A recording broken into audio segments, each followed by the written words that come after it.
Hello everybody! Welcome back to my channel. Today, we are talking about the brand new first look images released for Hazbin Hotel Season 2. So let's go! So recently, Collider posted 8 new images for Hazbin Hotel Season 2. However, before we talk about the images, I want to talk about something else that I didn't mention in the previous video, which is the Hazbin Hotel Season 1 sing-along. Now, I don't know how many episodes they will show off, because previously, they said that they'll show off the first 4 episodes plus the finale. But if you check the website, it says the first 4 episodes only, not including the finale. So I don't know if this was a mistake, or they decided to not show the finale. Either way, this unfortunately means we won't get to sing songs like How's Greatest Dad? More Than Anything, Welcome to Heaven, You Didn't Know, Out for Love, and Ready for This in the theater. But on the bright side, we get to sing songs like Happy Day in Hell, Hell Is Forever, Stayed Gone, It Starts With Sorry, Respectless, Whatever It Takes, Poison, and Loser, Baby in the theater. As of right now, we don't know whether or not they'll play More Than Anything reprise and the finale song in the theater. The sing-along will be on October 1st at 7 p.m. in select theaters. Here's the list of cities that will screen the sing-along. For the people that can go to the sing-along, they will get a limited edition trading card. Okay, quick editing change. While I was editing this video, Prime Video decided to repost the Hell's Greatest Dad sing-along video, which is their most popular video, which is strange since they're not showing episode 5, and this is the only song they reposted. Okay, never mind. Guess Vivipop is teasing us with the trailer again. Anyway, on to our main topic, the new first look images for Hazbin Hotel Season 2. So what I'll do is that I will go over the images and give my thoughts on them. So let's start off with this first image. As you can see here, we can see Alasta and Lucifer confronting each other. Now, I don't know what room they're in, since I've been hearing people say it's the main lobby, but I thought it was somewhere around the top of the hotel, like around Alastair's tower. Though I could see the comparison between this room and the lobby in Season 1. One interesting detail is that Alasta fixed his staff after he broke it in the finale. He is also holding a mug that says Duck Season, which is funny since Lucifer is literally right there. How much are we willing to bet that Lucifer got him that mug? One last thing I want to add is that there's golden statues of the Egg Boys, which I find adorable. Now, let's move on to our second image. In this image, you can see that we have all 3 of the V's members standing outside of the V's tower. First of all, one thing that stood out to me is that Velvet has a new outfit. This girl really needs a new outfit every episode. Like, I get she's a fashion designer, but still. Anyway, Vox looks like he's confident in something that the others aren't. One of my friends had this long theory in which Vox is coming up with a plan that the other 2 are not sure of, which has something to do with an image that I'll talk about later. Now let's move on to our third image. In this one, we can see Charlie and Nifty with the newest hotel guest, Baxter, voiced by Emmy-winning and Tony Award-nominated actor Kevin Del Aguila. And bro, why does he look so adorable here? This, alongside the sneak peek we got last year, is already telling me that I am going to really love this character.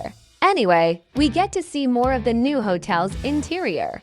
As you can see, it is way more shiny than the original hotel's interior, with a new spider web in the corner, most likely for Angel Dust, and what I can assume is the receptionist desk, while still having the same staircase and iconic red wallpaper we know and love. Also, what is Nifty holding? I heard this theory that says that it might be one of Husk's hairballs, which would make sense because we can see a feather from his wings. But if this is the case, then why on earth is there a bone and tooth there? I'm starting to get worried about his digestive system. Now let's move on to our fourth image. As you can see, we have Sir Pentious in chains and is seemingly being put on trial. Sorry for that. I'm just getting flashbacks to that episode since this image is giving me vibes from that episode. Like, bro, look at these two images side by side and tell me you don't also feel it too. I feel bad for Sir Pentious though. Like, my boy really just got to heaven and this is the first thing that happens. Like, just look at him. He's literally about to cry. Even his hat is crying. I know Sarah has something to do with this. On the topic of Sir Pentious in heaven, let's move on to our fifth image, in which he is now with Emily, St. Peter, and another new character, voiced by lead vocalist and rhythm guitarist of the Fall Out Boys, Patrick Stump. And bro, he already looks so uncomfortable. I already know he is missing his egg voice. Anyway, I have two questions here. First of all, did St. Peter already sing him the song or did he not even bother? Look, I'm just curious. And second, does Lute already know that Sir Pentious is in heaven? Speaking of which, let's move on to our sixth image. As you can see, there's a very angry Lute in a messed up meeting room. If you guys can't already tell, this is the Heaven Embassy, the meeting room that we previously saw in episode 1. And it definitely looks like it went through a lot. Most likely scenario being that Lute destroyed the room in a fit of rage after Adam's death at the end of season 1. Even though I can see this as her giving an evil monologue like other people have been saying. I imagine this scene as more of a song for Lute. I especially have this one song in mind after I saw it used in an edit. Try to guess the song. 'Cause you took me down, but you didn't finish me off.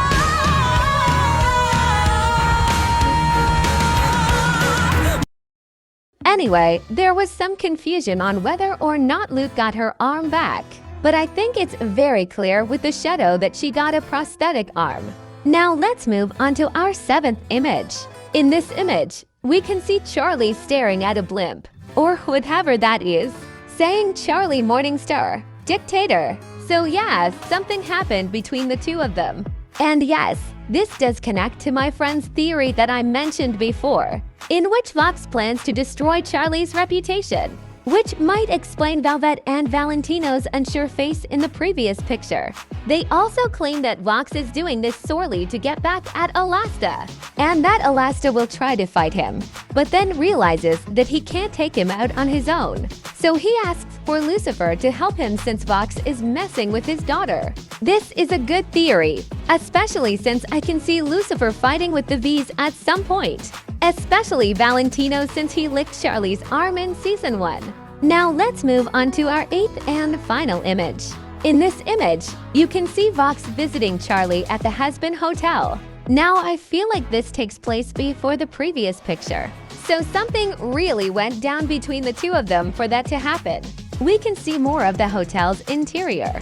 We have a balcony like the original did, another spider web in the corner, some nice glass art, some snakes around the pillars for Lucifer, and whatever this is. Fun fact, the music notes below the balcony are from Happy Day in Hell, which is a cute detail. Anyway, some people have been saying that Vox looks photoshopped in this image, which might be because the hotel's mostly red interior doesn't match with his mostly blue color scheme. I guess this is to symbolizes that he doesn't belong there, but still decided to arrive in a limousine. And with that, thank you all for watching this video. See you next time!